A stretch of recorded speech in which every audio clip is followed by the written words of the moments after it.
A very special good evening to all of you। स्वागत है आपका हमारे चैनल स्टडी विद अभिमान में। आज मैं आप लोगों के लिए पॉलिटेक्निक एंट्रेंस एग्जाम के लिए साइंस में फिजिक्स के एक मोस्ट इंपॉर्टेंट चैप्टर सरल लोलक तरंग गति एवं ध्वनि, जिसको हम इंग्लिश में बोलते हैं simple pendulum wave motion and sound, इस चैप्टर का पार्ट 4 लेकर आया हूं। तो इससे पहले मैंने इस चैप्टर के टोटल 3 पार्ट्स ऑलरेडी अपलोड कर दिए हैं, जहां पे मैंने आपको पार्ट 1 और पार्ट 2 में इस चैप्टर का कंप्लीट थ्योरी पार्ट डिटेल में पढ़ाया हुआ है, और पार्ट 3 में मैंने आपको इस चैप्टर के टोटल 18 क्वेश्चंस ऑलरेडी सॉल्व करवा दिए हैं। तो अगर अभी तक आप लोगों ने इन वीडियोस को नहीं देखा है तो इन वीडियोस की लिंक मैंने आप लोगों को डिस्क्रिप्शन बॉक्स में दे दी है, आप वहां से जाकर इन वीडियोस को देख सकते हैं। तो चलिए फिर आज की इस वीडियो को स्टार्ट करते हैं। तो जैसा कि मैंने आपको बताया कि इससे पहले पार्ट 3 में मैंने आपको इस चैप्टर के टोटल 18 क्वेश्चंस ऑलरेडी सॉल्व करवा दिए हैं। तो आज की इस वीडियो में हमें यहाँ पे क्वेश्चन नंबर 19 से सॉल्व करना है। तो चलिए देखते हैं क्वेश्चन नंबर 19 यहाँ पे दिया क्या है। तो क्वेश्चन नंबर 19 आप लोगों को अपनी स्क्रीन के ऊपर यहाँ पे दिख रहा होगा। तो यहाँ पे क्वेश्चन लिखा हुआ है कि एक मनुष्य 900 मीटर दूर स्थित सीटी की ध्वनि सुनकर अपनी घड़ी मिलाता है, उसकी घड़ी में कितना दोष रहेगा। फिर इसके बाद ब्रैकेट में यहाँ पे लिखा हुआ है कि हवा में ध्वनि का वेग 330 मीटर पर सेकेंड है। तो ये भी हमें यहाँ पे क्वेश्चन में दिया गया है, और एक क्वेश्चन आपका यूपी पॉलिटेक्निक एंट्रेंस एग्जाम 2010 में ऑलरेडी एक बार पूछा जा चुका है। तो क्वेश्चन आपका मोस्ट इंपॉर्टेंट है। तो चलिए हम इस क्वेश्चन को सॉल्व करना स्टार्ट करते हैं। सबसे पहले ये देखेंगे कि क्वेश्चन में हमें क्या क्या चीजें यहाँ पे दी गई हैं। तो सबसे पहले हमें यहाँ पे डिस्टेंस यानी दूरी पता है। डिस्टेंस यानी डी की वैल्यू हमें कितनी दी गई है? डी की वैल्यू हमें दी गई है 900 मीटर। ये मैंने यहां पे लिख दिया। देखिए यहां पे लिखा है ना कि एक मनुष्य 900 मीटर दूर स्थित ना, तो डिस्टेंस कितनी दी गई है? 900 मीटर। तो डी की वैल्यू 900 मीटर, ये मैंने यहां पे लिख दी सबसे पहले। फिर उसके बाद यहां पे हवा में ध्वनि का वेग v इज इक्वल टू हमें कितना दिया हुआ है? 330 मीटर पर सेकेंड। तो ये मैंने यहां पे लिख दिया। फिर हमसे क्वेश्चन में पूछा जा रहा है कि उसकी घड़ी में कितना दोष रहेगा, यानी हमें यहां पे टी की वैल्यू निकालनी है। तो टी इज इक्वल टू आपका फॉर्मूला होता है डी अपॉन में वी। तो इसी फॉर्मूले में हम वैल्यूज को पुट कर देंगे, अभी हमारा क्वेश्चन हो जाएगा सॉल्व। तो डी की वैल्यू कितनी दी गई है? डी की वैल्यू हमें दी गई है 900 मीटर। डिस्टेंस कितनी है? 900 मीटर ना, तो 900 मीटर ये मैंने यहां पे लिखा। फिर अपॉन में v है, तो v की वैल्यू कितनी दी गई है? v की वैल्यू हमें 330 मीटर पर सेकेंड। तो 330 मीटर पर सेकेंड ये मैंने यहां पे लिख दिया। ठीक है, अब इसी को हम सॉल्व कर लेते हैं। तो देखिए ये सबसे पहली बात, यहां पे मीटर से ये मीटर आपका कैंसिल हो जाएगा। ठीक है, मीटर से मीटर कैंसिल हो गया, ये 0 से ये 0 आपका कैंसिल हो गया। तो बचा क्या हमारे पास? 90 यानी 90, और अपॉन में क्या बचेगा? 33। ठीक है, और अब आपका ये सेकेंड में है s यानी सेकेंड में, क्योंकि मीटर से मीटर आपका कैंसिल हो चुका है। ठीक है, अब 90 और अपॉन में आपका क्या है? 33 है। जब आप इसको सॉल्व करेंगे, सॉल्व करने पर आपको 2.7 और सेकेंड में, ठीक है 2.7 सेकेंड ये हमें यहां पे सॉल्व करने पर मिला हुआ है। ठीक है, तो मैं आपको डिटेल में समझाता हूं। हमें क्या मिला? 2.7 सेकेंड सॉल्व करने पर ये मिला हुआ है, लेकिन ये तो ऑप्शन में कहीं दिया ही नहीं हुआ है चारों में। तो देखिए इसके करीब की जो वैल्यू होगी वही हमारा आंसर हो जाएगा। तो 2.7 के करीब यहाँ पे वैल्यू आपकी क्या दी गई है? 3 सेकेंड दी गई है, लेकिन दो ऑप्शन में आपके 3 सेकेंड यहाँ पे दिए गए हैं। एक दिया है 3 सेकेंड तेज और एक दिया है 3 सेकेंड सुस्त। तो करेक्ट आंसर क्या होगा? करेक्ट आंसर आपका होगा 3 सेकेंड सुस्त। अब यहां पे सुस्त क्यों हुआ ये भी मैं आपको समझा देता हूं, क्योंकि जो ध्वनि है वो देर से पहुंच रही है। ठीक है, ध्वनि देर से पहुंच रही है, इसलिए घड़ी 3 सेकेंड सुस्त रहेगी। ध्यान रखिएगा। देखिए यहाँ पे क्वेश्चन में क्या लिखा है कि एक मनुष्य 900 मीटर दूर स्थित सीटी की ध्वनि सुनकर अपनी घड़ी मिलाता है। तो यहाँ पे ध्यान रखिएगा, जो ध्वनि है वो देर से पहुंच रही है, इसलिए घड़ी 3 सेकेंड सुस्त रहेगी। इसीलिए ऑप्शन बी आपका इसमें करेक्ट आंसर हो जाएगा। देखिए सॉल्व करने पर 2.7 सेकेंड मिला, इसके करीब की वैल्यू हमारी क्या है? 3 सेकेंड है, और 3 सेकेंड क्या सुस्त रहेगा। क्यों सुस्त रहेगा? रीजन मैंने आपको बता दिया। तो ऑप्शन बी इस क्वेश्चन का करेक्ट आंसर हो जाएगा। आई होप आपको यह क्वेश्चन समझ में आ गया होगा। देखिए यही क्वेश्चन आपसे दोबारा पूछ लिया जाएगा, बस ये जो नंबर्स आपके हैं इनको चेंज कर दिया जाएगा बस, और कॉन्सेप्ट तो यही लगेगा, फॉर्मूला यही लगेगा। तो क्वेश्चन की प्रैक्टिस कर लीजिएगा, मोस्ट इंपॉर्टेंट है, ध्यान रखिएगा, ठीक है। अब चलिए इसके बाद देखते हैं नेक्स्ट क्वेश्चन, क्वेश्चन नंबर 20। तो क्वेश्चन नंबर 20 आप लोग अपनी स्क्रीन के ऊपर यहां पे देख पा रहे होंगे। क्वेश्चन यहां पे है कि एक ध्वनि तरंग 440 मीटर पर सेकंड की चाल से चलती है। यदि ध्वनि तरंग का तरंग दैर्घ्य 1.5 सेंटीमीटर हो तो तरंग की आवृत्ति होगी, यानी n की वैल्यू हमें यहां पे फाइंड आउट करनी है। तो सबसे पहले हमें यहां पे क्वेश्चन में क्या क्या चीजें पता है। हमें यहां पे ध्वनि की चाल v इज इक्वल टू कितना दिया हुआ है, 440 मीटर पर सेकेंड ना, ये हमें यहां पे पता है। फिर इसके बाद यहां पे देखिए ध्वनि की तरंग दैर्घ्य, यानी ध्वनि की तरंग दैर्घ्य लैम्डा की वैल्यू कितनी दी गई है, 1.5 सेंटीमीटर दी गई है। इसको हमें चेंज करना होगा मीटर में, ध्यान रखिएगा। देखिए जो आपका यहाँ पे 1.5 सेंटीमीटर में दिया गया है, इसको क्या करेंगे, सबसे पहले मीटर में चेंज करेंगे।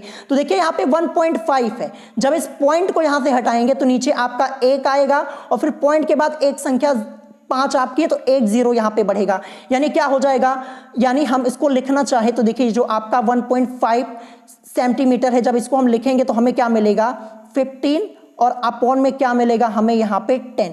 क्यों 10 मिला, क्योंकि जब इस पॉइंट को हटाएंगे तो 1 आएगा, और यहाँ पे पॉइंट के बाद एक संख्या तो 0, ये तो अभी भी ये आपका सेंटीमीटर में ही है। अब हमें इसको मीटर में चेंज करना होगा। मीटर में चेंज करेंगे तो कुछ नहीं करेंगे, यहाँ पे अपॉन में हम 100 से मल्टीप्लाई करवा देंगे, बस क्या हो जाएगा, ये आपका अब यहाँ पे जो सेंटीमीटर है ये मीटर में चेंज हो जाएगा। तो देखिए 15 और 10 और मल्टीप्लाई किससे करवा रहे हैं, 100 से यहाँ पे, यानी 10 गुणे 100 करेंगे तो आपको क्या मिलेगा, 1000 मिलेगा, यानी 15/1000, और ये आपका मीटर में अब चेंज हो चुका है, ठीक है, जैसा कि आप लोग यहाँ पे देख पा रहे होंगे।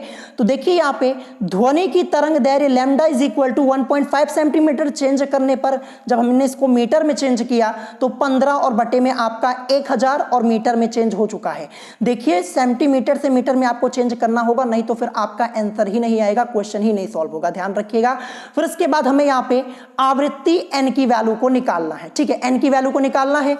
तो देखिए बेसिक फॉर्मूला हमारा क्या होता है, v is equal to n lambda होता है, ये बेसिक फॉर्मूला हमारा है।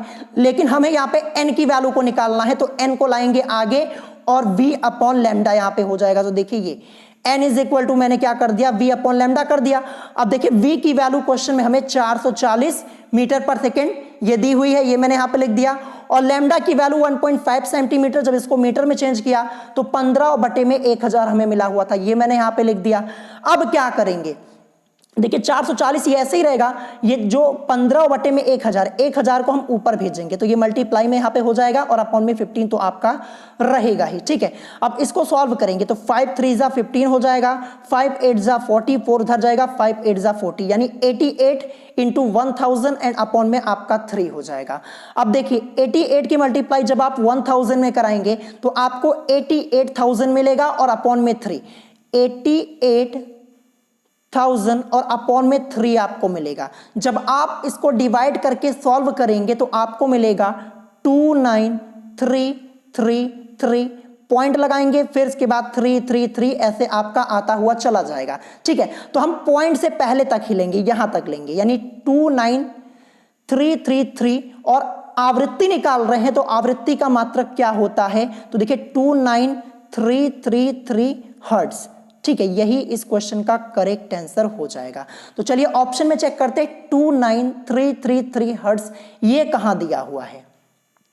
तो जैसा कि आप लोग देख पा रहे होंगे ये आपका दिया है ऑप्शन सी में, तो ऑप्शन सी इस क्वेश्चन का करेक्ट आंसर हो जाएगा। देखिए इस क्वेश्चन में आपको बस यही ध्यान देना है, जो ये आपका सेंटीमीटर में था 1.5 सेंटीमीटर, इसको हमें चेंज करना होगा मीटर में, नहीं तो फिर आपका क्वेश्चन ही गलत हो जाएगा, ध्यान रखिएगा। इस क्वेश्चन की प्रैक्टिस कर लीजिएगा, क्योंकि इस टाइप के क्वेश्चंस आपसे जरूर पूछे जाते हैं।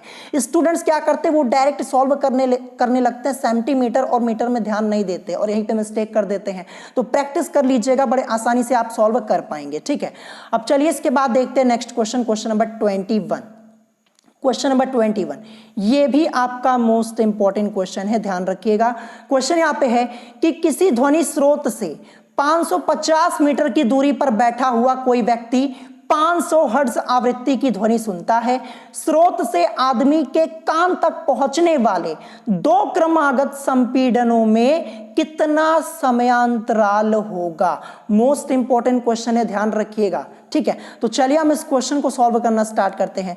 तो सबसे पहले हमें यहाँ पे क्या पता है? हमें पता है ध्वनि स्रोत से आदमी की दूरी कितनी है। तो देखिए क्वेश्चन में दिया हुआ है 550 मीटर, ये हमें पता है। तो मैंने यहाँ पे लिखा कि ध्वनि स्रोत से आदमी की जो दूरी है वो कितनी है? 550 मीटर है।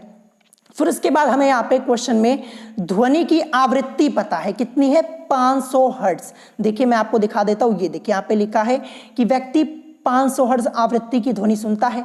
तो ध्वनि की आवृत्ति जो है वो हमें 500 हर्ट्ज ये दी गई है। ठीक है, फिर उसके बाद हमसे पूछा गया यहाँ पे कि स्रोत से आदमी के कान तक पहुंचने वाले दो क्रमागत संपीड़नों में कितना समयांतराल होगा, ये हमसे पूछा गया। तो मैं आपको बता दूं, देखिए दो क्रमागत संपीड़नों को किसी निश्चित बिंदु से गुजरने में लगा समयांतराल उस तरंग का आवर्तकाल टी होता है। टोटली आपका ये कॉन्सेप्चुअल क्वेश्चन है।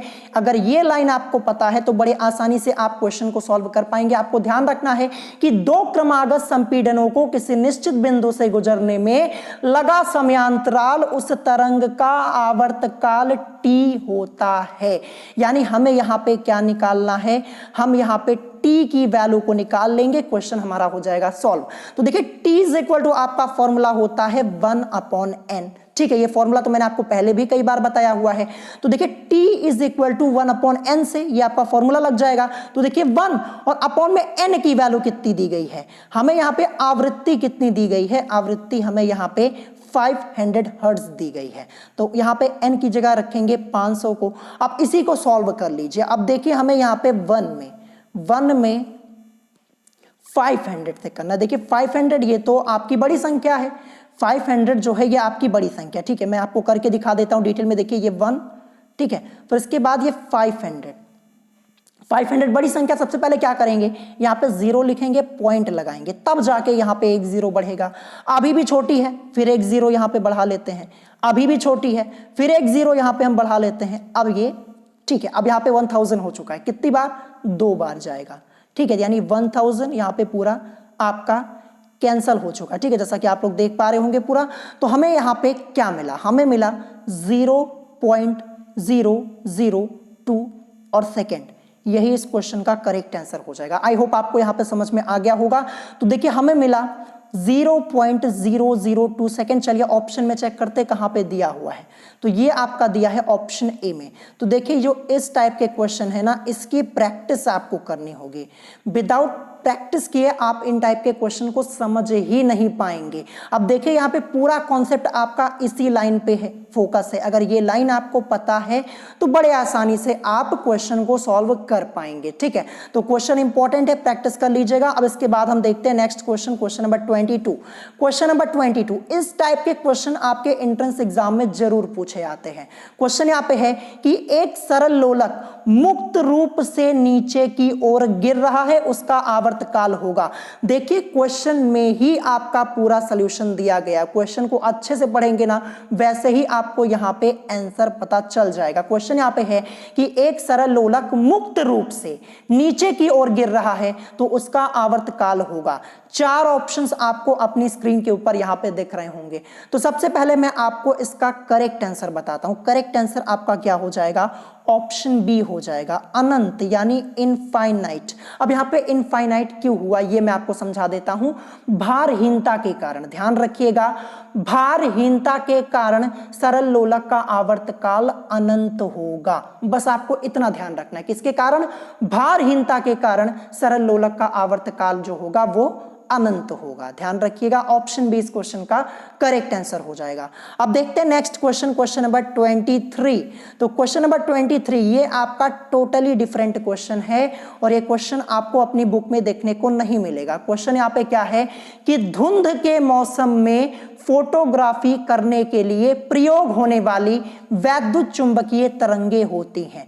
धुंध की जगह आपको यहाँ पे कोहरा भी लिखा हुआ मिल सकता है। तो देखिए यहाँ पे एक क्वेश्चन क्या है कि धुंध के मौसम में फोटोग्राफी करने के लिए प्रयोग होने वाली वैद्युत चुंबकीय तरंगे होती हैं। 4 ऑप्शन दिए गए हैं, गामा किरणें, पराबैंगनी विकिरण तरंगे, ऑप्शन सी दिया है अवरक्त विकिरण तरंगे और ऑप्शन डी दिया है हर्टेजियन तरंगे। तो देखिए करेक्ट आंसर इसका क्या होगा, करेक्ट आंसर आपका यहां पे हो जाएगा ऑप्शन सी यानी अवरक्त विकिरण तरंगे। ध्यान रखिएगा ये क्वेश्चन मोस्ट इंपॉर्टेंट है, अगर आपसे पूछ लिया जाए डायरेक्ट तो बहुत से स्टूडेंट्स ऐसे होंगे जो आंसर नहीं कर पाएंगे। तो इस क्वेश्चन को नोट कर लीजिएगा अपनी कॉपी में और अच्छे से लर्न कर लीजिएगा, ठीक है। क्वेश्चन क्या था कि धुंध के मौसम में फोटोग्राफी करने के लिए प्रयोग होने वाली वैद्युत चुंबकीय तरंगे होती हैं, तो ये होती हैं अवरक्त विकिरण तरंगे। अच्छे से इसको याद कर लीजिएगा, क्वेश्चन नोट कर लीजिएगा, मोस्ट इंपॉर्टेंट क्वेश्चन ये आपका है, ठीक है। अब चलिए हम इसके बाद देखते हैं नेक्स्ट क्वेश्चन, हमारा क्वेश्चन नंबर 24 क्या दिया है। तो नेक्स्ट क्वेश्चन, क्वेश्चन नंबर 24 आप लोगों को अपनी स्क्रीन के ऊपर दिख रहा होगा। क्वेश्चन यहां पे है कि 1 डिग्री सेल्सियस तापक्रम की बढ़ोतरी पर, ठीक है, तापक्रम की बढ़ोतरी पर ध्वनि वेग में वृद्धि होगी। फिर इसके बाद लिखा है कि 0 डिग्री सेल्सियस पर ध्वनि का वेग 332 मीटर पर सेकेंड। देखिए इस क्वेश्चन का आंसर आप सब लोगों को पता है, क्योंकि मैंने आपको थ्योरी पार्ट में ही ये क्वेश्चन बता दिया था और आप लोगों से कहा था कि ये क्वेश्चन इंपॉर्टेंट है, आपको देखने को जरूर मिलेगा। ये मैंने आपको थ्योरी में ही पढ़ाया हुआ है। जिन स्टूडेंट्स ने थ्योरी पढ़ी है अच्छे से, वो बड़े आसानी से यहाँ पे आंसर्स भी कर पाएंगे और न्यूमेरिकल्स को भी सॉल्व कर पाएंगे। तो अगर आप लोगों ने थ्योरी नहीं पढ़ी है, विदाउट थ्योरी क्वेश्चन को सॉल्व कर रहे हैं, तो ऐसा मत कीजिएगा, पहले थ्योरी पढ़िएगा। अब देखिए ये मैंने आपको बताया हुआ था, यहाँ पे करेक्ट आंसर आपका क्या हो जाएगा, करेक्ट आंसर आपका ऑप्शन सी होगा 0.6 मीटर पर सेकेंड। इसमें कुछ सॉल्व ही नहीं करना, डायरेक्ट आपको आंसर करना है। मैंने आपको बताया हुआ था कि 1 डिग्री सेल्सियस तापक्रम की बढ़ोतरी पर ध्वनि के वेग में, ठीक है, ध्वनि वेग में 0.6 मीटर पर सेकेंड की वृद्धि होती है। यह आपको ध्यान रखना है। क्या बताया था मैंने आपको कि 1 डिग्री सेल्सियस तापक्रम की बढ़ोतरी पर ध्वनि वेग में 0.6 मीटर पर सेकेंड की वृद्धि होती है। आप थ्योरी पार्ट जाके चेक कर लीजिएगा, 2 से 3 बार मैंने आपको यह बताया हुआ था और क्वेश्चन यहां पे आपका आया भी हुआ है। तो ऐसे आपसे क्वेश्चन पूछा जाएगा, यहां पे आपको कुछ सॉल्व ही नहीं करना, बस आपको डायरेक्ट लर्न करना है। ध्यान रखिएगा ऑप्शन सी इस क्वेश्चन का करेक्ट आंसर हो जाएगा। Next question, question number 25। Question number 25 यहां पे है कि चमगादड़ निम्न में से किस आवृत्ति की ध्वनि को सुन सकता है। क्वेश्चन क्या है कि चमगादड़ निम्न में से किस आवृत्ति की ध्वनि को सुन सकता है। 4 ऑप्शंस आपके दिए गए हैं। देखिए इसका करेक्ट आंसर क्या होगा, इसका करेक्ट आंसर आपका हो जाएगा ऑप्शन बी यानी 20,000 हर्ट्ज से अधिक। यही आपका इस क्वेश्चन का करेक्ट आंसर हो जाएगा। तो मैं आपको बता दूं, चमगादड़ पराश्रव्य तरंगों, पराश्रव्य तरंगों को हम इंग्लिश में बोलते हैं अल्ट्रासोनिक वेव्स, यानी चमगादड़ पराश्रव्य तरंगों को जिनकी आवृत्ति 20,000 हर्ट्ज से अधिक होती है उनको सुन सकता है। देखिए 20,000 हर्ट्ज से अधिक आवृत्ति किसकी होती है, पराश्रव्य तरंगों की होती है, अल्ट्रासोनिक वेव्स की होती है ना। तो ये चमगादड़ इसको बड़ी आसानी से सुन सकता है। तो करेक्ट आंसर आपका ऑप्शन बी होगा 20,000 हर्ट्ज से अधिक। ध्यान रखिएगा क्वेश्चन ये आपका मोस्ट इंपॉर्टेंट है और आपके एंट्रेंस एग्जाम में शायद एक बार पूछा भी गया है, तो इसको अच्छे से लर्न कर लीजिएगा। अब इसके बाद देखते हैं नेक्स्ट क्वेश्चन, क्वेश्चन नंबर 26। तो क्वेश्चन नंबर 26 आपको अपनी स्क्रीन के ऊपर यहां पे दिख रहा होगा। क्वेश्चन यहां पे है कि एक पनडुब्बी पर एक सोनार युक्ति लगी है, यह युक्ति एक संकेत भेजती है और उसकी प्रतिध्वनि 5 सेकंड के बाद ग्रहण करती है। यदि पनडुब्बी से वस्तु की दूरी 3620 मीटर हो तो ध्वनि की चाल होगी। देखिए इस क्वेश्चन को सॉल्व करने के लिए एक सिंपल सा फॉर्मूला होता है, ठीक है। अभी मैं आपको फॉर्मूला बताऊंगा, मात्र आप इस क्वेश्चन को 10 सेकंड के अंदर सॉल्व कर पाएंगे अगर आपको फॉर्मूला पता होगा, और बेसिक मेथड भी है वो भी मैं आपको समझाऊंगा। तो देखिए फॉर्मूला हम यहाँ पे क्या यूज करेंगे वो मैं आपको बता देता हूं। देखिए हमें यहाँ पे ध्वनि की चाल निकालनी है, यानी v की वैल्यू हमें यहाँ पे निकालनी है। तो देखिए v इज इक्वल टू आपका एक फॉर्मूला होता है 2d और अपॉन में क्या होता है, अपॉन में होता है टी। बस आपको इतना ध्यान रखना है। अब इसी में आप वैल्यूज को पुट कीजिए। तो देखिए v इज इक्वल टू 2 आपका फॉर्मूले में है। d से मतलब हमारा क्या हो जाएगा, डिस्टेंस यानी दूरी। दूरी कितनी दी गई है क्वेश्चन में, हमें दूरी हमें दी गई है, ये देखिए 3620। तो रखते हैं यहाँ पे 3620, ये रख दिया। और अपॉन में मैंने यहाँ पे क्या कर दिया, t है, समय कितना दिया है, 5 सेकंड के बाद ग्रहण करती है ना, तो यहाँ पे रखेंगे 5 को। अब सॉल्व करते हैं, ये 5 1 जा 5 हो जाएगा, ये आपका 5 7 जा 35 हो जाएगा, एक इधर जाएगा ये 12 यानी 5 2 जा 10 हो जाएगा। ठीक है, अब 2 इधर जाएगा 20 यानी 5 4 जा 20।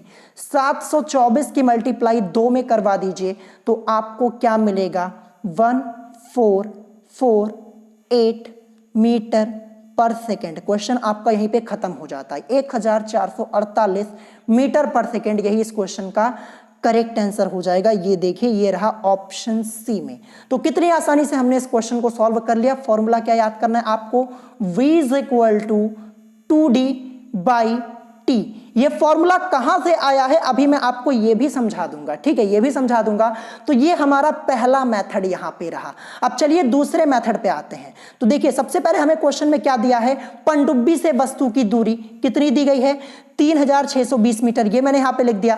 फिर उसके बाद प्रतिध्वनि सुनने में लगा समय कितना दिया है, 5 सेकेंड दिया है, ये मैंने यहां पे लिख दिया। ठीक है, फिर उसके बाद देखिए अब हम क्या करेंगे, 5 सेकंड में ध्वनि द्वारा तय की गई दूरी को निकालेंगे। तो दूरी निकालेंगे तो दूरी हमारी क्या हो जाएगी, 2d हो जाएगी। ध्यान रखिएगा 2d क्यों हुई, तो मैं आपको दिखाता हूं प्रतिध्वनि वाला कॉन्सेप्ट, मैंने आपको बताया हुआ था।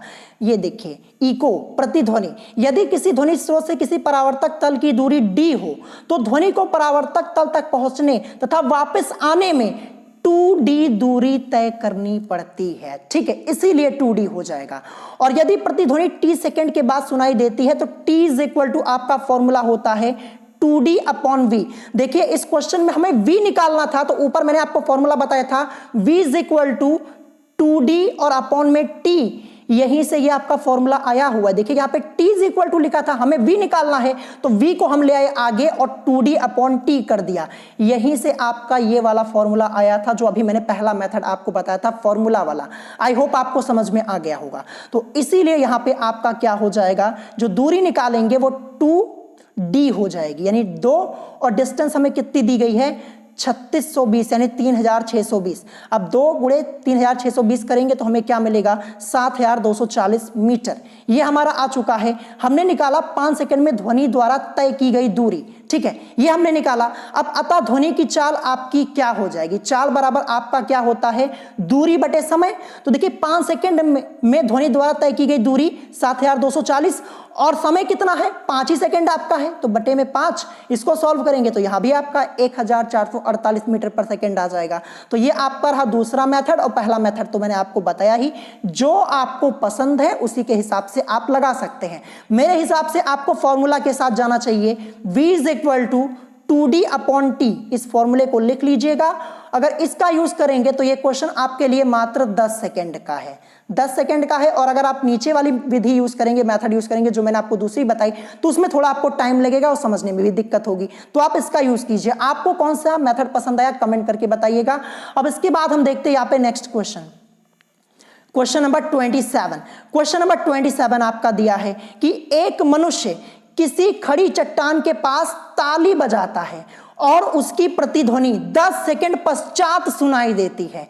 यदि ध्वनि की चाल 346 मीटर पर सेकंड हो तो चट्टान व मनुष्य के बीच की दूरी है। यह भी क्वेश्चन मात्र आपका 5 सेकंड का क्वेश्चन है। मैं आपको फॉर्मूला बता रहा हूं, फॉर्मूला नोट कर लीजिएगा, आपका हो जाएगा क्वेश्चन सॉल्व। तो देखिए हमसे पूछा क्या गया, तो चट्टान व मनुष्य के बीच की दूरी, तो चट्टान तथा मनुष्य के बीच की दूरी इज इक्वल टू फॉर्मूला हो जाएगा v इंटू टी अपॉन में 2। बस इसी फॉर्मूले का यूज आपको करना है। ठीक है, अब यहां पे देखिए v की वैल्यू क्या दी है, मैं फॉर्मूला ऊपर इधर साइड में लिख देता हूं, v इंटू टी अपॉन में 2।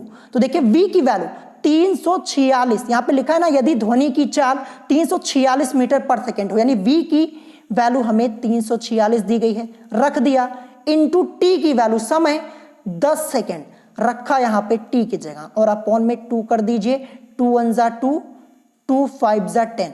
अब 346 की मल्टीप्लाई आपको करवानी है 5 में।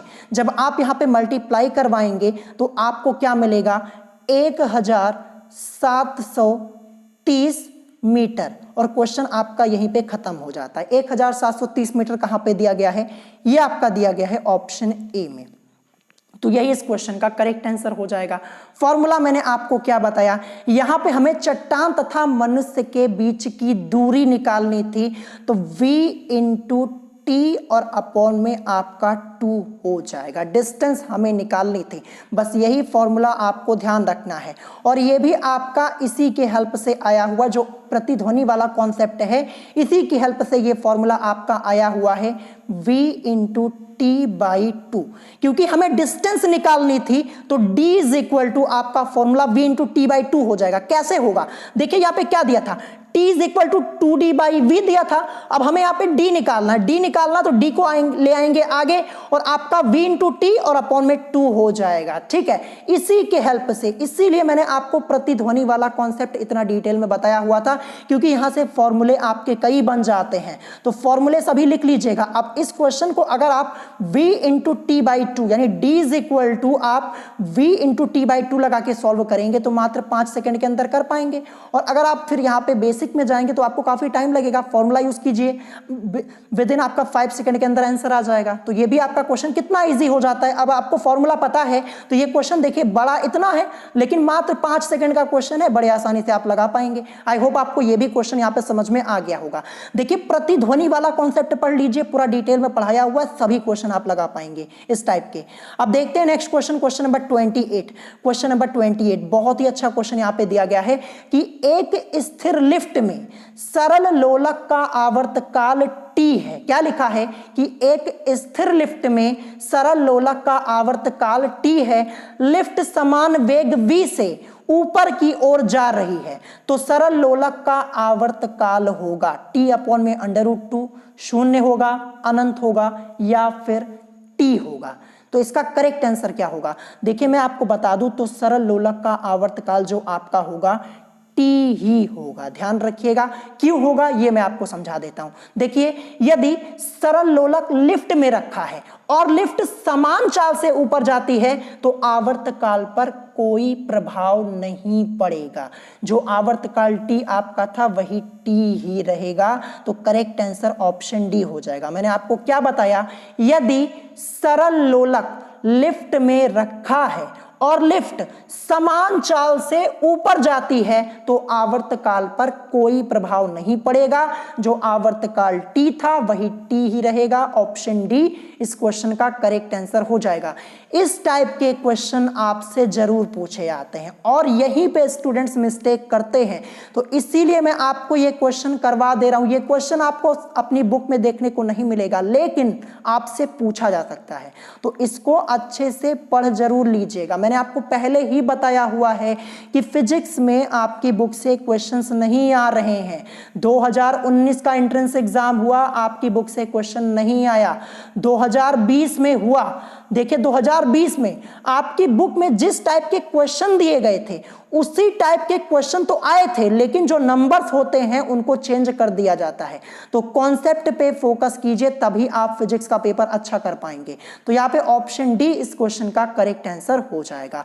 अब इसके बाद देखते हैं क्वेश्चन नंबर 29। ये भी आपका मोस्ट इंपॉर्टेंट क्वेश्चन है, ध्यान रखिएगा। और यहाँ कुछ स्टूडेंट्स क्लास 12th लेवल के होंगे, वो सब उन स्टूडेंट्स को ये सब क्वेश्चन तो बड़ी आसानी से आ रहा होगा क्योंकि ये सब पढ़ाया जाता है। तो देखिए यहाँ पे क्वेश्चन क्या है कि एक लड़की झूल रही है, झूला झूलते झूलते वह अचानक खड़ी हो जाती है, झूले के आवर्तकाल पर क्या प्रभाव पड़ेगा, ये आपसे यहाँ पे पूछा गया। क्वेश्चन क्या है कि एक लड़की झूल रही है, झूला झूलते झूलते वह अचानक खड़ी हो जाती है, झूले के आवर्तकाल पर क्या प्रभाव पड़ेगा, ये यहाँ पे पूछा जा रहा है। ठीक है, 4 ऑप्शंस आप लोगों की स्क्रीन के ऊपर आप लोगों को दिख रहे होंगे। तो सबसे पहले मैं आपको इसका करेक्ट आंसर बताऊंगा। क्वेश्चन नंबर 29, इसका करेक्ट आंसर क्या हो जाएगा, इसका करेक्ट आंसर आपका हो जाएगा घट जाएगा। ऑप्शन बी इस क्वेश्चन का करेक्ट आंसर हो जाएगा। अब क्यों घट जा रहा है ये भी मैं आपको समझाता हूं। तो देखिए लोलक के आवर्तकाल का सूत्र क्या होता है, घट जाएगा। अब देखिए लोलक के आवर्तकाल का सूत्र होता क्या है, T is equal to 2 pi under root में L अपॉन G, ये फॉर्मूला होता है। और मैं आपको बता दूं, ठीक है, यहां पे T जो होता है, T अनुक्रमानुपाती होता है अंडर रूट L के, ये आपको ध्यान रखना। यानी आप ऐसा बोल सकते हैं कि लोलक का आवर्तकाल T, ठीक है, लोलक का आवर्तकाल T लोलक की प्रभावी लंबाई L के वर्गमूल के अनुक्रमानुपाती होता है, ठीक है। अर्थात लंबाई बढ़ाने पर T का मान बढ़ जाएगा। आपको ध्यान रखना है, लंबाई बढ़ने पर, अगर लंबाई बढ़ाई जाएगी या लंबाई बढ़ जाएगी, ठीक है, यानी लंबाई बढ़ने पर T का मान जो होगा वो बढ़ जाएगा। यही कारण है यदि कोई लड़की झूला झूलते झूलते खड़ी हो जाए तो उसका गुरुत्वीय केंद्र ऊपर उठ जाएगा और प्रभावी लंबाई जो होगी वो घट जाएगी, जिससे झूले का आवर्तकाल जो होगा वो घट जाएगा, अर्थात झूला जल्दी जल्दी दोलन करेगा, ठीक है। ये आपको ध्यान रखना है, इसीलिए यहां पे घट जाएगा। ये मैंने कॉन्सेप्ट भी आपको बता दिया। क्या बताया, देखिए फॉर्मूला आपका होता है T is equal to 2 pi under root L upon G, ये आपका फॉर्मूला होता है। जहां पे आपका T अनुक्रमानुपाती होता है अंडर रूट L के, यानी देखिए यहां पे ये T है क्या, T ये लोलक का आवर्तकाल है, ठीक है, और यहां पे ये जो L है ये क्या है, L आपकी यहां पे लोलक की प्रभावी लंबाई, अब यहां पे अंडर रूट भी लगा हुआ है, यानी लोलक का आवर्तकाल T लोलक की प्रभावी लंबाई L के वर्गमूल के अनुक्रमानुपाती होता है, अर्थात लंबाई बढ़ने पर T का मान बढ़ जाएगा। यही कारण है यदि कोई लड़की झूला झूलते झूलते खड़ी हो जाए तो उसका गुरुत्वीय केंद्र ऊपर उठ जाएगा और प्रभावी लंबाई घट जाएगी, जिससे झूले का आवर्तकाल घट जाएगा। यहाँ पे आवर्तकाल क्या हो जाएगा, आवर्तकाल हमसे पूछा गया था, तो आवर्तकाल घट जाएगा, ठीक है। ऑप्शन बी इस क्वेश्चन का करेक्ट आंसर हो जाएगा। आई होप आपको ये क्वेश्चन समझ में आ गया होगा। ये इस टाइप का क्वेश्चन आपसे जरूर पूछा जाता है क्योंकि यहाँ पे कॉन्सेप्ट का यूज होता है। जो कॉन्सेप्चुअल क्वेश्चन आपके होते हैं वो आपसे ज्यादा पूछे जाते हैं इस टाइप के। तो जो मैंने आपको यहाँ पे क्वेश्चन नंबर 28 और 29 बताया है, ये दोनों आपके मोस्ट इंपॉर्टेंट क्वेश्चन है, ध्यान रखिएगा, ठीक है। और ये दोनों क्वेश्चन आपको अपनी बुक में शायद देखने को नहीं मिलेंगे, तो अच्छे से इनको नोट कर लीजिएगा और अच्छे से इनको तैयार कर लीजिएगा, ठीक है। तो ये आपका रहा क्वेश्चन नंबर 29। अब इसके बाद हम देखेंगे नेक्स्ट क्वेश्चन नंबर 30। तो क्वेश्चन नंबर 30 आप लोगों को अपनी स्क्रीन के ऊपर दिख रहा होगा। ये भी क्वेश्चन आपका इंपॉर्टेंट है, ये तो आपकी बुक का ही क्वेश्चन है। यहां पे क्वेश्चन है कि सरल आवर्त गति करते हुए एक कण की साम्य स्थिति से 4 सेंटीमीटर दूरी पर त्वरण 16 सेंटीमीटर पर सेकेंड स्क्वायर है, इसका आवर्तकाल होगा। ये हमसे यहां पे पूछा गया। तो देखिए ये जो हमें दिया है कि सरल आवर्त गति करते हुए एक कण की साम्य स्थिति से 4 सेंटीमीटर दूरी, ये क्या है, ये आपका यहां पे विस्थापन दिया है, ये आपको सबसे पहले ध्यान रखना है। तो विस्थापन की वैल्यू हमें कितनी दी गई है, 4 सेंटीमीटर, ये मैंने यहां पे सबसे पहले लिख दिया। फिर इसके बाद एक्सेलरेशन यानी त्वरण कितना दिया है, 16 सेंटीमीटर पर सेकेंड स्क्वायर, ये हमें दिया है। फिर हमसे पूछा गया कि इसका आवर्तकाल यानी कैपिटल टी, ये हमें यहां पे निकालना है।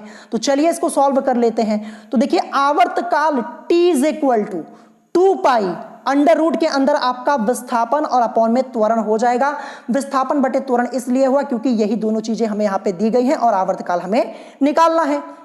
तो आवर्तकाल T इज इक्वल टू आपका 2 पाई, फिर यहाँ पे अंडर रूट के अंदर विस्थापन बटे त्वरण, ये आपका हो जाएगा। अब आगे इसको सॉल्व करेंगे तो T इज इक्वल टू 2 पाई आपका यहाँ पे है ना, 2 पाई है, और विस्थापन की वैल्यू कितनी दी गई है, विस्थापन की वैल्यू ये 4 हमें दी गई है। तो विस्थापन की जगह 4 को रखेंगे और त्वरण कितना दिया है, 16 सेंटीमीटर पर सेकेंड स्क्वायर, तो 16 को यहाँ पे रख देंगे, ठीक है। अब चाहे तो आप इसको डिवाइड कर सकते हैं, यहाँ पे 4 1 जा 4 हो जाएगा, 4 4 जा 60 हो जाएगा। अभी अंडर रूट के अंदर ही रहेगा, ठीक है। यानी T इज इक्वल टू 2 पाई, अब यहाँ पे अंडर रूट के अंदर 1/4, या फिर जब यहाँ से ये रूट हटेगा तो T इज इक्वल टू आपका क्या हो जाएगा, 2 पाई और 1/4 है। जब इस स्क्वायर रूट को यहाँ से हटाएंगे तो आपका क्या हो जाएगा, इंटू यहाँ पे 1 और अपॉन में 2 हो जाएगा। ठीक है, तो देखिए यही हमें यहाँ पे मिला है, t is equal to 2 pi into 1/2 मिला हुआ है। अब आगे इसको सॉल्व करेंगे तो देखिए 2 और पाई की वैल्यू क्या होती, पाई की वैल्यू 22/7 आप सबको पता है, ये तो आपने छोटी क्लास में पढ़ा होगा। तो पाई की वैल्यू को हम यहाँ पे रखते हैं 22/7 और गुणे 1/2 ये करते हैं, जैसा कि आप लोग यहाँ पे देख पा रहे होंगे। अब जब इसको सॉल्व करेंगे, सॉल्व करने पर यहाँ पे हमें 44 और अपॉन में 40 यही तो मिलेगा, 44 अपॉन में 40 मिलेगा, क्योंकि 22 की मल्टीप्लाई 2 में करवाएंगे 44, और यहाँ पे एक है, एक से कोई फर्क पड़ने वाला नहीं, 44 का नाम 44 ही होगा, और 7 की मल्टीप्लाई 2 में तो यहाँ पे 14 हो जाएगा। अब देखिए यहाँ पे 44 और अपॉन में 14 है, जब आप इसे डिवाइड करेंगे तो डिवाइड करने पर आपको 3.14 सेकेंड, यही इस क्वेश्चन का करेक्ट आंसर हो जाएगा। तो चलिए ऑप्शन में चेक करते हैं कहाँ पे दिया है, तो ये आपका दिया है ऑप्शन ए में। ये भी क्वेश्चन आपका मोस्ट इंपॉर्टेंट है, मैं आपको यहाँ पे इंपॉर्टेंट क्वेश्चन सॉल्व करा रहा हूँ जहां से आपके एंट्रेंस एग्जाम में क्वेश्चन पूछे जा सकते हैं। देखिए आपको सेम ऐसा ही क्वेश्चन मिल सकता है या फिर इसी टाइप का एक क्वेश्चन, बस यहाँ पे ये जो वैल्यूज होगी ना इसको चेंज कर दिए जाएंगे। वैल्यू जो आपकी यहाँ पे दी गई है 16 की जगह आपको कुछ और लिखा हुआ मिल जाएगा, 4 की जगह आपको कुछ और लिखा हुआ मिल जाएगा, लेकिन जो कॉन्सेप्ट है, जो फॉर्मूला है, यही तो लगेगा ना। तो इसीलिए मैं आपसे कहता हूं कि पूरा कॉन्सेप्ट, ठीक है, पूरा फोकस आप कॉन्सेप्ट पे रखिए, बस क्वेश्चन को याद मत कीजिए। मैंने बहुत बार देखा, बहुत से स्टूडेंट्स ऐसे होते हैं वो क्वेश्चन को याद कर लेते हैं। मैं आपको बताता हूं, अभी मैं जब पार्ट 3 पढ़ा रहा था, इस चैप्टर का पार्ट 3 पढ़ा रहा था, तो वहां पे पहला और दूसरा क्वेश्चन मैंने डिफरेंट लिया हुआ था, जो कि बुक का नहीं था। तो जब तक वो 2 क्वेश्चन में सॉल्व करा रहा था, कोई स्टूडेंट आंसर नहीं कर रहा था, लेकिन उसके बाद क्वेश्चन नंबर 3 से जब मैंने स्टार्ट किया, वहां से बुक के क्वेश्चन थे, ठीक है, बुक के क्वेश्चन थे और न्यूमेरिकल्स भी थे। जैसे मैं क्वेश्चन पढ़ता नहीं एक लाइन, वैसे ही स्टूडेंट्स आंसर करने लग जाते थे। तो वो क्या करते हैं, वो क्वेश्चंस को रट लेते। तो ऐसा काम बिल्कुल मत कीजिएगा। अगर क्वेश्चन को रटेंगे तो आपको ही परेशानी होगी, आपको कॉन्सेप्ट पे फोकस रखना है। देखिए मैथ और फिजिक्स ये रटी नहीं जाती है, ध्यान रखिएगा, समझा जाता है, इसको कॉन्सेप्ट समझा जाता है, फॉर्मूले समझे जाते हैं, आपको ध्यान रखना है। तो यहाँ पे कॉन्सेप्ट पे फोकस कीजिएगा, बस इतना ध्यान रखिएगा। अब इसके बाद देखते हैं नेक्स्ट क्वेश्चन, क्वेश्चन नंबर 31। तो क्वेश्चन नंबर 31 आपका यहाँ पे है कि ध्वनि की तीव्रता को मापते हैं, पॉलिटेक्निक एंट्रेंस एग्जाम 2016 में पूछा गया, एक सिंपल सा क्वेश्चन आपसे पूछा गया। देखिए अब इस टाइप के क्वेश्चन आपसे पूछे नहीं जाते, पता नहीं क्यों नहीं पूछे जाते। देखिए मैं आपको बता दूं, 2016 तक क्या होता था, 2015 का पेपर आप देखेंगे फिजिक्स का, 16 का देखेंगे ना, तो वो पेपर आपके इजी आते थे पहले। लेकिन 2017 में फिजिक्स का पेपर डिफरेंट आया हुआ था, पेपर आप चेक कर सकते हैं। 2018 का पेपर, पूरा पेपर फिजिक्स का अरिहंत की बुक से आया था, ये भी आप चेक कर सकते हैं। फिर इसके बाद 19 और 20 में डिफरेंट आपका आया हुआ था। तो पहले क्वेश्चन आपके इजी आते थे, लेकिन अब नहीं आते हैं। तो देखिए ये 2016 में इतना आसान क्वेश्चन पूछा गया कि ध्वनि की तीव्रता को मापते हैं डेसिबल में ना, ऑप्शन बी इस क्वेश्चन का करेक्ट आंसर हो जाएगा, बड़े आसानी से आप कर पाएंगे। ऑप्शन बी, ध्वनि की तीव्रता को हम डेसिबल में मापते हैं, ये आपको ध्यान रखना है, ठीक है। चलिए नेक्स्ट क्वेश्चन देखते हैं। यहाँ पे क्वेश्चन नंबर 32 क्या दिया है। तो क्वेश्चन नंबर 32 आप लोगों को अपनी स्क्रीन के ऊपर यहाँ पे दिख रहा होगा। तो यहाँ पे क्वेश्चन क्या लिखा हुआ है कि विद्युत चुंबकीय तरंग जिसकी तरंग दैर्घ्य 30 सेंटीमीटर। अब देखिए यहाँ पे तरंग दैर्घ्य जो है वो 30 और सेंटीमीटर में दी गई। तो सबसे पहले आपको यह ध्यान रखना है, जो आपका सेंटीमीटर में है इसको हमें मीटर में चेंज करना होगा। सबसे पहले आपके माइंड में यही क्लिक होना चाहिए, ध्यान रखिएगा। फिर उसके बाद यहाँ पे लिखा है और वेग v इज इक्वल टू, यानी वेग हमें कितना दिया है 3 × 10⁸ मीटर पर सेकेंड है, की आवृत्ति है, यानी हमें यहाँ पे n की वैल्यू को फाइंड आउट करना है। तो चलिए हम इस क्वेश्चन को सॉल्व करना स्टार्ट करते हैं। देखिए सबसे पहले हमें क्या दिया है, तरंग का वेग v is equal to 3 × 10⁸ metre पर सेकेंड, ये हमें दिया गया। फिर इसके बाद यहाँ पे तरंग दैर्घ्य यानी लैम्डा की वैल्यू 30 सेंटीमीटर दी हुई है। अब इसको हमें क्या करना होगा, मीटर में चेंज करना होगा। कैसे करेंगे, देखिए 30 सेंटीमीटर में है, जब इसको सॉल्व करेंगे देखिए 30 और बटे में हम क्या करेंगे 100 से हम यहाँ पे डिवाइड कर देंगे, क्योंकि 1 मीटर बराबर आपका 100 सेंटीमीटर होता है, तो इसीलिए मैंने यहाँ पे 100 से डिवाइड किया, ये आपका मीटर में चेंज हो जाएगा। तो देखिए 30/100 है, तो देखिए 30 तो आपका ऐसे ही रहेगा, ठीक है, और 100 को मैं क्या लिख सकता हूं 10 रेज टू दी पावर 2 लिख सकता हूं ना। 10 की घात 2 का मान ही तो 100 होता है, 100 को मैं 10 रेज टू दी पावर 2 लिख सकता हूं ना। या फिर आगे देखिए 30 तो है ही, ये 10 की घात 2 जब इसको ऊपर भेजेंगे यहां पे अंश में तो क्या हो जाएगा, ये पावर आपकी नेगेटिव में 10 रेज टू दी पावर -2 और ये मीटर में आपका चेंज हो चुका है। तो 30 गुणे 10 की घात -2 मीटर ऐसे आपका यहाँ पे आया हुआ है। मैं आपको एक एक कैलकुलेशन यहाँ पे डिटेल में बताता हूँ, ठीक है। मैं आपको ऐसे नहीं पढ़ाता हूँ कि मैं क्वेश्चन लेकर आऊँ, आपसे ही क्वेश्चन पूछूं और आप ही आंसर करें और मैं आपको कुछ ना बताऊं। ये काम मैं बिल्कुल नहीं करता हूँ। एक एक स्टेप में आपको डिटेल में समझाता हूँ ताकि जब आप दोबारा क्वेश्चन को सॉल्व करें तो आपको कोई प्रॉब्लम ना हो। और यहीं पर कुछ स्टूडेंट्स ऐसे होते हैं जिनको काफी जल्दी होती है, वो कैलकुलेशन को समझना ही नहीं चाहते, बस वो आंसर बताने में लगे रहते हैं, आंसर कर दिया और हो गया उनका। तो ऐसे पढ़ाई नहीं होती है, ध्यान रखिएगा। यहां पे तो आप आंसर कर लेंगे, वो अलग की बात है, जब पेपर में क्वेश्चन मिलेगा ना तो वहां पे आप आंसर नहीं कर पाएंगे, ध्यान रखिएगा। तो इसीलिए कैलकुलेशन भी आपको सीखना जरूरी है, इसीलिए कैलकुलेशन में आपको डिटेल में बताता हूं, ध्यान रखिएगा। फिर इसके बाद हमें यहां पे आवृत्ति निकालनी है n की वैल्यू को। तो देखिए basic formula v is equal to n lambda होता है, लेकिन हमें n की वैल्यू निकालना है तो n इज इक्वल टू आपका v अपॉन लैम्डा हो जाएगा। तो देखिए यहाँ पे n is equal to v upon lambda हो गया, v की value 3 into 10 raise to the power 8 and lambda की value 30 into 10 raise to the power -2 जो हमने यहाँ पे मीटर में चेंज किया हुआ था, ये आपका यहाँ पे आया हुआ है। अब इसी को हम सॉल्व करेंगे तो ये 3 1 जा 3, 3 10 जा 30 आपका हो जाएगा। अब देखिए ऊपर आपकी 10 रेज टू दी पावर 8 है ना, ये है, और जब इस 10 रेज टू दी पावर -2 को हम ऊपर भेजेंगे तो ये 10 raise to the power plus में हो जाएगी, ठीक है। अब सीधे सीधे पावर्स यहाँ पे जुड़ जाएंगी तो 10 रेज टू दी पावर 10 यानी ऊपर 1 into 10 raise to the power 10 और अपॉन में आपका 10 बचा हुआ क्योंकि इसको तो हमने ऊपर ही भेज दिया। तो यहाँ पे देखिए 1 into 10 raise to the power 10 और अपॉन में 10 आपका है। अब इस 1 से हमारा कोई मतलब नहीं है, 1 से यहाँ पे अगर मल्टीप्लाई भी करवाएंगे तो कोई फर्क पड़ने वाला है नहीं। तो देखिए ऊपर आपका 10 की घात 10 यानी 10 रेज टू दी पावर 10 बचा हुआ है और नीचे आपका 10 है, ये आपका है। तो देखिए जब इस 10 को हम यहाँ पे कैंसिल करेंगे तो जो 10 रेज टू दी पावर 10 है इसमें भी जो आपकी पावर है एक कम हो जाएगी, क्या हो जाएगी 10 रेज टू दी पावर 9 हो जाएगी, क्योंकि एक 10 यहाँ पे कैंसिल किया तो एक घात यहाँ भी कम हो जाएगी। तो 10 रेज टू दी पावर 9 और क्योंकि हम यहाँ पे आवृत्ति निकाल रहे हैं तो मात्रक इसका हर्ट्ज होता है तो HZ यानी हर्ट्ज में यहाँ पे लिख देता हूँ। तो 10 की घात 9 यानी 10 raise to the power 9 hertz आपका, चलिए देखते कहाँ पे दिया है। तो ये तो कहीं दिया ही नहीं हुआ है, तो करेक्ट आंसर आपका ऑप्शन डी हो जाएगा, क्योंकि 10 रेज टू दी पावर 9 और हर्ट्ज ये आपका दिया ही नहीं हुआ है कहीं, तो ऑप्शन डी इस क्वेश्चन का करेक्ट आंसर हो जाएगा। तो मैं आपको बता दूं, आपको कैलकुलेशन पे फोकस करना होगा। अगर कैलकुलेशन करना नहीं सीखेंगे और अगर बुक से देख के आंसर बताएंगे तो उससे कोई फायदा होने वाला नहीं है, ध्यान रखिएगा। क्योंकि जब आप पेपर देने जाएंगे ना तो वहां पे आपको खुद ही क्वेश्चन को सॉल्व करना है, खुद ही कैलकुलेशन करना है और टाइम से करना है। तो अभी से कैलकुलेशन की प्रैक्टिस कर लीजिए ताकि आपको कोई प्रॉब्लम ना हो। अब इसके बाद देखते हैं नेक्स्ट क्वेश्चन, क्वेश्चन नंबर 33।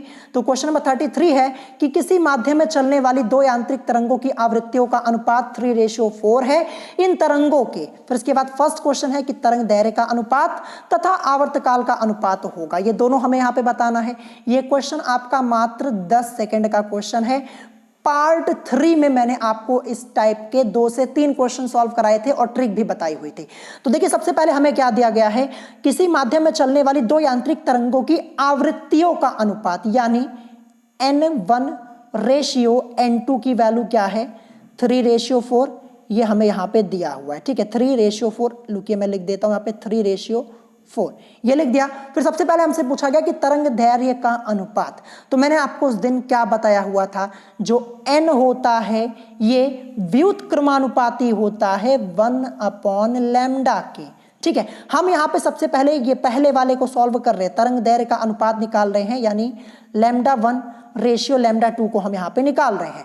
तो जब n व्युत्क्रमानुपाती होता है 1/λ के, यानी जो n की वैल्यू होगी ठीक इसी के अपोजिट आपकी लैम्डा की वैल्यू आएगी। तो जब n1 रेशियो n2 3:4 दिया है तो λ1 रेशियो λ2 क्या हो जाएगा, जस्ट इसी का अपोजिट यानी 4 आएगा आगे और 3 जाएगा पीछे यानी 4:3। पहला वाला हमारा सॉल्व हो गया। तरंग दैर्घ्य का अनुपात हमें क्या मिल गया 4:3 मिल गया। ये इसका आंसर मैं यहाँ पे 4:3 ये लिख दे रहा हूं। अब दूसरे वाले को सॉल्व करते, आवर्तकाल का अनुपात होगा यानी T1 रेशियो T2, ये हमें निकालना है। तो देखिए यहाँ पे हमें N1:N2 ये पहले ही दिया गया है जो कि है 3:4।